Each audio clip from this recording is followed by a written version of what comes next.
All right, guys, you're gonna do a mini lab here where we change the number of books. So that would be how steep the ramp is. So 1 book versus 3 books or something like that. We're gonna make a ramp that is 50 centimeters long using the PVC pipe. So I just used a 1/2 meter stick here to measure 50 centimeters. We're gonna drop the marble from the 50 centimeters, not the top. Boom, okay. And then we need what's gonna be called a track. There's our track.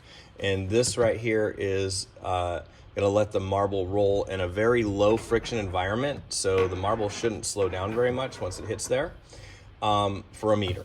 Okay, so I put a meter stick there.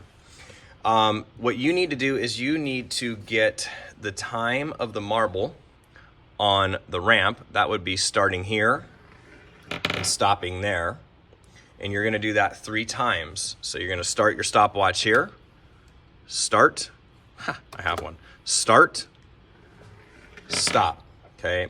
Where are you gonna put that? You're gonna put that for time on ramp right here. You're gonna do that 3 times, very careful 3 trials to get the time on the ramp.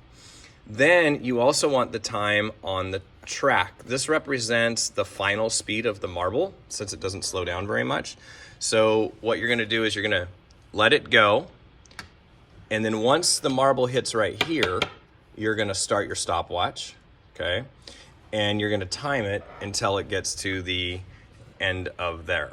Okay, so that would be time on track. So you're gonna start here and time it till it gets to there. And you're gonna do that 3 times as well. And then you're gonna average those, add them up and divide by 3, add them up and divide by 3. And then you're gonna do the same thing, but now you're gonna stack more books, like 3 books high, and repeat it, okay? And then you're going to calculate what's called the final velocity. That represents the speed of the marble at the end of the ramp here. And to do that, what you're gonna do is you're gonna take the distance of the track. In my case, it's 1 meter. So that distance, 1 meter, and you're gonna divide it by the time on the track. That would be the time from there to there. So you would take basically 1 divided by the time on the track, which is your average right here, okay?